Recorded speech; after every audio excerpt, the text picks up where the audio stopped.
नमस्कार, वंदे मातरम। दोस्तों, स्वागत है आप सबका सैनिक पाठशाला में। आज के इस वीडियो में 3 विषयों पर बात करेंगे दोस्तों। सबसे पहला विषय रहेगा पूर्व सैनिकों का जो रेल रोको आंदोलन था कल शंभू रेलवे स्टेशन में, आखिर उसका नतीजा क्या हुआ, उसके बारे में बात करेंगे दोस्तों। दूसरा जो विषय रहेगा दोस्तों, अब स्पर्श की तरफ से पेंशनर्स को एडवांस जो मैसेज आता है पेंशन का, वो आ चुका है नवंबर का। लेकिन कई सारे पेंशनर्स को अब ये मन में सवाल है, चूंकि उनको मैसेज नहीं आया तो क्या उनको पेंशन नवंबर का नहीं मिलेगा, क्योंकि लाइफ सर्टिफिकेट यानी कि जीवन प्रमाण पत्र भी नवंबर में ही सबमिट किया गया है। तो हो सकता है कि जीवन प्रमाण पत्र का कोई ऐसा इशू हो जिससे आपका पेंशन इस महीने का ना मिले। और तीसरा विषय रहेगा दोस्तों, हो सकता है आपको एमएससीपी लागू हो, लेकिन आपका रिकॉर्ड ऑफिस आपको ऐसे रिप्लाई दे दे कि आपको लागू ही नहीं है। आगे मैं बकायदा आपको रिप्लाई के साथ दिखाऊंगा कि किस बारे में मैं बात कर रहा हूं। तो चलिए दोस्तों आगे बढ़ते हैं। सबसे पहला विषय, जैसे मैंने आपको बताया दोस्तों कि कल शंभू रेलवे स्टेशन में पूर्व सैनिकों ने एक बहुत बड़ा धरना यानी कि रेल रोको कार्यक्रम किया था, जिसमें कई हद तक पूर्व सैनिक सफल रहे, क्योंकि लगभग 12 घंटे के लिए रेल रोको का कार्यक्रम रखा गया, जिसकी वजह से सरकारी आंकड़े की अगर मैं बात करूं तो 143 ऐसी ट्रेन, ऐसे रेल थे जो बाधित हुए हैं। कहीं ना कहीं ये एक बहुत बड़े अचीवमेंट या बहुत बड़ी मतलब खुश होने वाली बात तो नहीं है, लेकिन कहीं ना कहीं हमारी और हमारी जो समस्याएं हैं उनकी ओर सरकार का ध्यान आकर्षण करने का एक बहुत बड़ा जरिया था, जो कि कहीं ना कहीं सफल होता हुआ दिख रहा है।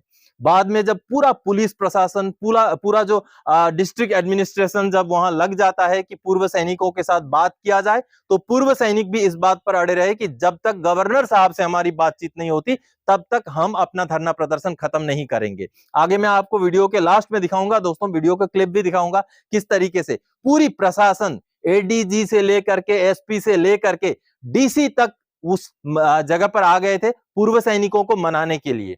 तो दोस्तों अंतिम में जाकर के पूर्व सैनिकों की बातचीत गवर्नर साहब से होती है। उसके बाद 12 घंटा रेल रोकने के बाद पूर्व सैनिकों ने अपनी जो धरना है उसको खत्म कर दिया। कहीं ना कहीं केंद्र सरकार तक अपनी बात को पहुंचाने के लिए एक बहुत बड़ा कार्यक्रम था और मेरी तरफ से ये एक सफल कार्यक्रम था। और दोस्तों रेल रोको इतना बड़ा कार्यक्रम होने के बावजूद भी कहीं भी कानून व्यवस्था में कोई भी इस तरीके की बात सामने नहीं आई कि पूर्व सैनिकों ने कानून व्यवस्था के ऊपर कोई इस तरीके का कार्रवाई किया जिससे कानून व्यवस्था बाधित हुई हो। ऐसा कुछ भी सामने ना आना, ये भी एक बहुत बड़ा अचीवमेंट है कि हम डिसिप्लिन तरीके से इस तरीके की कार्रवाई भी कर सकते हैं। आगे वीडियो क्लिप अंतिम में जरूर देखिएगा। तो दोस्तों आगे मैं बताता हूं, पेंशनर्स को अब मैसेज आने शुरू हो गए हैं कि आपका नवंबर महीने का पेंशन इतना आएगा, इतने तारीख को आएगा स्पर्श की तरफ से। अब ये जो मैसेज आप देख पा रहे हैं दोस्तों, जिसमें पेंशनर को ये लिखा हुआ है, dear Ramanand, your bank account फलाना is being credited with an amount of rupees 27,459 towards monthly pension. Pension will be credited in your account on 30th November, regards team Sparsh. अब ये जो मैसेज है दोस्तों नवंबर का पेंशन का मैसेज है, ये रूटीन बात है, हर महीने आता है। लेकिन क्योंकि कई सारे ऐसे पेंशनर्स हैं जिनको ये मैसेज नहीं आता है, अब वो पेंशनर्स इस बात को लेकर के सवाल कर रहे हैं कि क्या सर नवंबर के महीने में हमने लाइफ सर्टिफिकेट सबमिट किया है, जीवन प्रमाण पत्र दाखिल किया है, तो क्या ये भी वजह हो सकता है कि जीवन प्रमाण पत्र हमारा सही सही सबमिशन ना हुआ हो, जिस वजह से हमें ये मैसेज ना आया हो। लेकिन आपको घबराने की जरूरत नहीं है। नवंबर महीने का पेंशन अगर आपका जीवन प्रमाण पत्र आप सबमिट नहीं भी करते हैं फिर भी आपका आएगा। लेकिन आपको चेतावनी है कि अगर आपने अभी तक जीवन प्रमाण पत्र नहीं सबमिट किया है तो जरूर सबमिट कीजिए, क्योंकि नवंबर का महीना अभी चल ही रहा है, अभी भी आप लाइफ सर्टिफिकेट सबमिट कर सकते हैं दोस्तों। लेकिन अगर समय से आपने लाइफ सर्टिफिकेट, जीवन प्रमाण पत्र सबमिट नहीं किया तो हो सकता है अगले महीने से पेंशन में रुकावट हो जाए। हालांकि जो बैंक्स को पीसीडीए की तरफ से जो हिदायत निकाली गई है कि आप लाइफ सर्टिफिकेट एक्सेप्ट करिएगा स्पर्श पेंशनर्स का भी, वहां पर क्लियर कट जो डेट दिया गया है वो 31 दिसंबर 2023 का दिया गया है। लेकिन आप तब तक ना इंतजार करें, आप नवंबर के महीने में ही अपना जीवन प्रमाण पत्र जरूर सबमिट करें। और जिन भी पेंशनर्स को ये वाला मैसेज नहीं आया है वो पेंशनर्स भी चिंतित ना हो, आपका नवंबर महीने का पेंशन समय से ही आपके अकाउंट में जरूर आएगा। अब दोस्तों जो तीसरी जानकारी थी जो एमएससीपी से जुड़ी हुई थी, कई सारे ऐसे पेंशनर्स हैं जिनको लागू है लेकिन अभी तक नहीं मिल रहा है, उनको कार्रवाई करना चाहिए। तो कार्रवाई क्या करें, उनको रिकॉर्ड ऑफिस से संपर्क करना पड़ेगा। अब जब पेंशनर रिकॉर्ड ऑफिस से संपर्क करते हैं और रिकॉर्ड ऑफिस भी उसी तरीके से उनको गोलमोल जवाब दे तो पेंशनर क्या करे। अब ये जो आप ग्रीवेंस का स्टेटस आप देख पा रहे हैं दोस्तों, जिसमें रिकॉर्ड ऑफिस ने एक पेंशनर को जवाब दिया है। पहले जवाब को समझिए, उसके बाद मैं आपको समझाता हूं कि यहां पर क्या गलती है। You were promoted to the rank of Naik on 8 years in the rank of Nayak and you had served physical service in army 21 years 8 months and 20 days of service. Therefore, you are not entitled for the further MSCP havildar benefits. अब दोस्तों यहाँ पर pensioner को यह बताया जाता है कि आप 8 साल में नायक बन गए थे। यहाँ नायक का एमएससीपी की तो बात ही नहीं हो रही। यहाँ पेंशनर ने मांगा था हवलदार का एमएससीपी और ये 2006 के बाद के पेंशनर हैं। अब इनको गोलमोल किस तरीके से जवाब दिया गया, देखिए कि आपकी सर्विस 21 साल 8 महीना 20 दिन है, बावजूद इसके आपको एमएससीपी नहीं मिलेगा। यह एक चिंतनीय विषय है कि इतना इररेस्पॉन्सिबल बिहेवियर कैसे कर सकते हैं रिकॉर्ड ऑफिस। क्योंकि दोस्तों एक हवलदार का अगर एमएससीपी लेना है तो एक सिपाही हो या नायक हो, उनको 16 साल की सर्विस होनी होती है, या तो फिर नायकी में 8 साल का सर्विस होना होता है। अगर वो 2006 के बाद के रिटायरी हैं तो उनको एमएससीपी लागू है, लेकिन इस केस में ये जो पेंशनर है 2006 के बाद के ही रिटायरी हैं, उनकी सर्विस 21 साल से भी ज्यादा है, लेकिन बावजूद इसके रिकॉर्ड ऑफिस की तरफ से इस तरीके का जवाब आना एक बहुत ही चिंतन करने वाला विषय है। अब इन पेंशनर को मैंने जो हिदायत दी है उनको आरटीआई डालना है, अपना केस रिफर करके आरटीआई डालना और रिकॉर्ड ऑफिस को यह पूछना है तो हवलदार के पेंशन के लिए, हवलदार का एमएससीपी के लिए कितने साल की सर्विस चाहिए, जरा मुझे बताया जाए।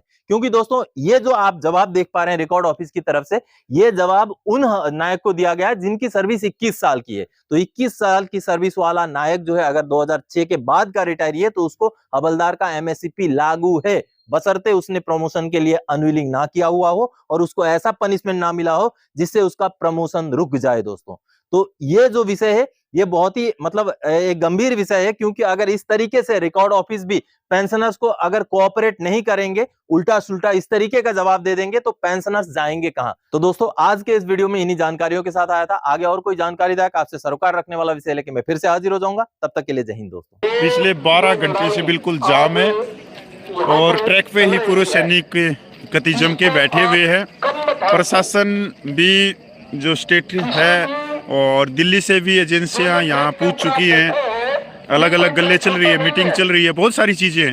मैं आपको दिखाना चाहता हूँ चारों तरफ नहीं हमारे पूर्व सैनिक हैं।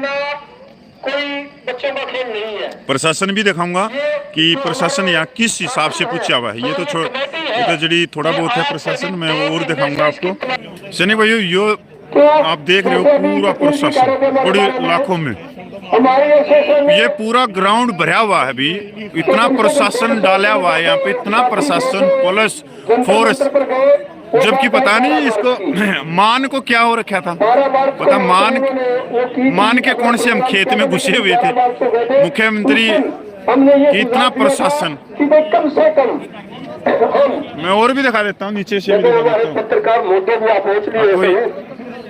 मतलब ये सबसे बड़ी बात है कि पंजाब में इस लेवल पे और 12 घंटे तक ये ट्रैक कोई मामूली नहीं है भाई। कदे कोई भाई ये कहे कल ना कि बहुत ही नॉर्मल ट्रैक है, ये वो ट्रैक है जो ऊपर नीचे सब जगह से जाता है, बहुत मेन ट्रैक है ये सारे पत्रकार हैं भाई, बहुत बड़े नेशनल लेवल के पत्रकार हैं। सर आपका बहुत बहुत धन्यवाद और आप लोगों तक इन्होंने आवाज़ पहुँचाई है, सभी पत्रकारों भाइयों का धन्यवाद देना सर। लो सर ये लाइव में अच्छा हाँ थैंक यू यूट्यूब पे सर, थैंक यू, आप थैंक यू बोल दो sir. Thank you sir, thank you, thank you, बहुत बहुत धन्यवाद सर। Thank you.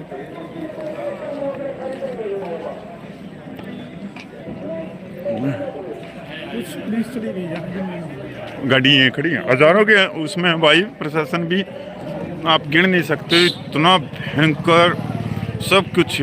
जड़ी कई डिस्ट्रिक्टों का प्रशासन इतने भी मंगवाया। कितने डिस्ट्रिक्टों का मंगवाया सर सुरजीत सर? ये 3-4 दा है हैं 3-4 दा कुछ होना चले गया। 3-4 हज़ार तो गाड़ी है, 15-20 कितने को गए हो। और अभी से ਹੁਣ ਥੋੜਾ ਵਾਪਸ ਬਡਰਾਲ ਸ਼ਾਇਦ ਹੋ ਗਏ ਜਾਂ ਸਾਈਡ ਤੇ ਹੋਏ ਨੇ। ਹਾਂ ਕਾਫੀ ਪਹਿਲਾਂ ਤਣਾਅਪੂਰਵਕ ਹੋਇਆ ਸੀ ਜਦੋਂ, ਹਾਂ ਉਦੋਂ ਕਾਫੀ ਗਿਣਤੀ ਸੀਗੀ। ਹੁਣ ਸ਼ਾਇਦ ਥੋੜਾ ਮਾਹੌਲ ਵੀ ਠੀਕ ਆ ਹਾਂ ਤੇ ਹੁਣ थोड़ा इतना प्रशासन तो मुख्यमंत्री की रैली में नहीं मिलता जितना देख लो भैया। मैं हाँ सर ये तो अभी क्या बोलते हैं ना ट्रेलर है, तो आगे अगर हमारे को जरूरत पड़ेगी, अगर सेंटर सरकार हमारी मांगे नहीं मानेगी तो फिर इससे भी बड़ा हम और लंबा तो हम प्रोग्राम रखेंगे। तो ट्रेलर क्यों दिखाते हो, पूरी पिक्चर क्यों नहीं दिखाते भाई तुम सबका वाले हैं? जड़ी छोटी छोटी ट्रेलर की है ऐसा है सर, हम संवैधानिक लोग हैं, हम लोगों को परेशान नहीं करना चाहते, क्योंकि हम पूरी नौकरी लोगों के लिए की, देश के लिए की। हम ये वेल्स नहीं डालना चाहते कि ये जो पब्लिक, आम पब्लिक तंग हो, इसलिए अच्छा। हम इतना से करते हैं। अगर भी सरकार को छोटे छोटे संदेश देते हैं। ये देखो बुलेटिन पार्टी कृपा करके समाज में ਆਪਾਂ ਇਕੱਠਾ ਕਰਨਾ ਸਾਰਾ बुलेटिन पार्टी ਜਾਇਓ ਨਾਲ प्लीज 1 मिनट ਆ ਜਾਓ, ਇੱਥੇ 10 ਮਿੰਟ ਲੱਗਣਗੇ ਤੁਹਾਡੇ ਕੋਲ, ਆ ਜਾਓ। ਇਹ ਬਾਕੀ ਸੁਰਜੀਤ ਸਿੰਘ। ਆ ਜਿਹੜੇ ਸੰਸਥਾ ਦੇ ਬੈਨਰ ਹੈਗੇ ਆ, ਕਿਸੇ ਕੋਲ ਵੀ ਹੈਗੇ ਆ, ਉਹ ਬੈਨਰ ਆਪਣੇ ਹੁਣ ਲੈ ਕੇ ਚੱਲਿਓ, ਬੈਨਰ ਲੈ ਕੇ ਸੁਣ ਕੀ ਦਿਓ। ਹੋ ਗਿਆ ਸਰ? ਬਹੁਤ ਬਹੁਤ ਧੰਨਵਾਦ ਸਾਰਿਆਂ ਦਾ, ਦਾਸਤਾ ਪਹੁੰਚੇਗਾ। जी देखते हो पुलिस विभाग के आला दर्जा कौन थे ये? कौन थे ये? आई जी एडीजीपी साहब थे, एडीजी पे, ADGP मतलब साहब पूरे और, प्रशासन SSP साहब हैं। साथ में थे, और डीसीपी साहब थे साथ में। चंडीगढ़ से अधिकारी सूबे के, डीसी मैम भी साथ में थे। अच्छा चंडीगढ़ से और भी अधिकारी, बड़े अधिकारी भी हैं? जी जी हैं? बिल्कुल जी, बिल्कुल। बड़े लेवल पे हैं? जी जी। और तो बहुत मीडिया भी खूब यहाँ पे आई हुई है आपको जो है। हाँ जी। तो राज्यपाल से की गल करोगे? राज्यपाल को की से हम यही बात करने जा रहे हैं कि ये ट्रैक जो आज थोड़ी टाइम के लिए रोका गया, थोड़ी टाइम के लिए 12 घंटे और झील निकालोगे आप ये ट्रैक कहा? किन्नी ट्रेनें जाती हैं सर? बिल्कुल जी, वो हम तो थोड़ा टाइम ही बोलेंगे, क्योंकि मेरे हिसाब से किन्नी पता नहीं, मैंने पूरी की पूरी ट्रेनें रद्द हो गई, पूरी बड़ी लाइन की है, और ये तो ऊपर तक जाती है, पठानकोट पूछते जम्मू। बिल्कुल है बिल्कुल। ना?